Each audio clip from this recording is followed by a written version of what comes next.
right down to it, it's not Mark Hamill in a big blockbuster film, it's Luke. You know, the hardest thing I had to do was his radical reimagining of that character.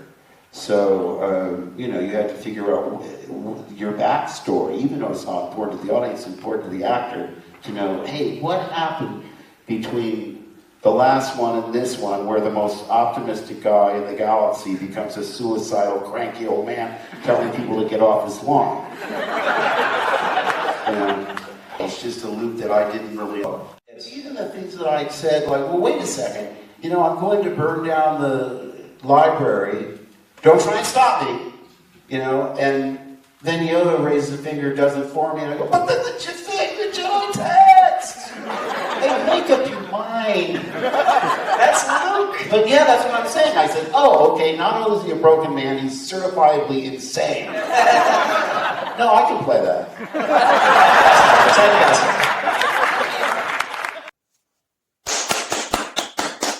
Bravo, what a good high-status chicken manure conformist comedian you are, Mark. You go snarking at the way your legendary character was destroyed, originally a positive male idol, representing hope and breaking away from the tragic family past, and not repeating the mistakes of his female-worshipping father. Unfortunately, Mark, you are not like the original version of your character and the man of integrity. You were all along for the ride, backing corpo feminists destroying your character and then turning around and tweeting that women should run the world and backing J.K. Rowling about how, quote-unquote, men cannot be women. Newsflash, Kathleen Kennedy got her breakthrough in the Hollywood thanks to the affirmative action and feminist lobbies who supported men-hating women like her, squeezing out God knows how many talented men out of the industry. I got a job at a local television station operating camera. I had been working in the newsroom. I'd been doing a number of different jobs. And several years later, I went to this party of a colleagues in Vermont. And there were a number of different people, not just people in the entertainment business, at this party.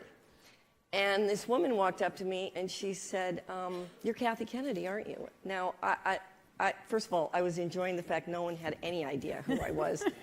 But I was surprised. I said, yes, I am. She said, well, I work for a law firm in Washington, D.C., and we filed a petition to deny against the station that you were working for. And we made a condition of the license that they hire women in technical positions, and you were one of them, and we've been watching you.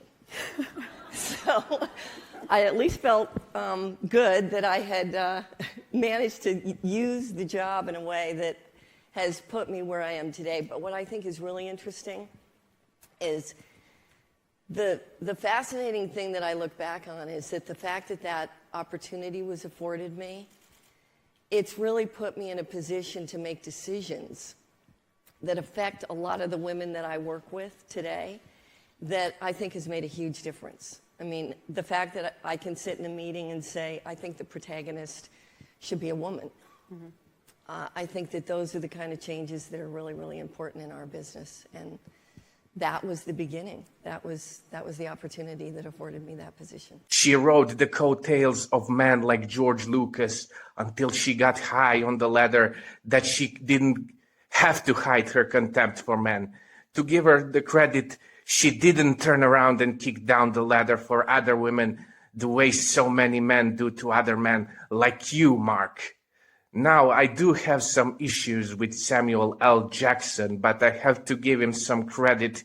He fought for his character, Mace Windu, not to be a big black joke like Finn in the New Wars. I just kind of asked George one day if I could have a different colored lightsaber. Good guys are green and blue, bad guys are red. That's just the way it works. There's no purple lightsaber? You might get purple. Then when I came back for some reason, we were getting ready to do something, he said, oh, I got something to show you. And he showed it to me. And he said, it's just an experiment right now. I don't know if we're going to keep it. And it was there. But somehow or other, even though he had done it as an experiment, it was already on the website. And, you know, he let me keep it. And then Nick Gaylord graciously has been trying to figure out a really spectacular and kind of wonderful saber battle for me to do. And he's combined a lot of different styles of things so that it looks very good and it travels very well and it's pretty spectacular. And it actually makes me dominant. It makes me vulnerable. It kind of makes me sneaky in ways. It makes me strong. It shows a lot of different kinds of sides of Mace in the middle of this fight. It's almost like I've practiced for this death all my life, mainly because I've been doing this death scene all my life in various forms, because I've always wanted to be this kind of Errol Flynn-like swashbuckler. And I did it with all my friends from, you know, the time I was like 2 or 3 years old. We had sticks and we sword fought through trees and off our porches and down hills and on our bicycles and everywhere else. And all of a sudden, I'm battling my way through 3 and 4 rooms, and it's kind of like, finally, you know. So I'm pleased with the drama of it all and the fact that it's clear that I'm standing there and I'm winning this battle, actually, even without Anakin's help, up until he steps in and does what he does to turn the tide. And that, you know, I go out the way I do. I've been begging not to die in my sleep or get stabbed in the back by, you know, some clone, and it didn't happen. So I'm happy.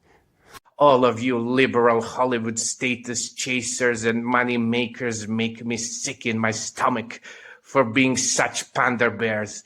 But if I had to choose between the two of you, Mark, I would take this over the total submission.